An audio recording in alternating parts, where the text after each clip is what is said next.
Yeah, hello everyone, Dimitri here from uPVC.com.au. Today we're in Vaucluse on the Monday 22nd of August, 21st of August 2023.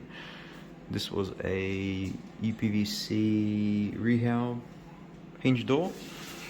We've just installed the retractable flat screen door, which operates on the latch and retracts to the cassette. Of course, this door cannot be closed at the same time as the screen is retracted, as it will be in the way. So it runs on two tracks, bottom and top.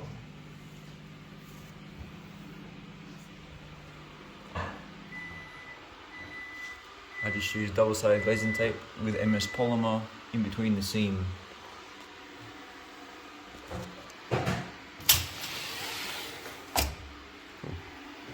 Thank you for watching.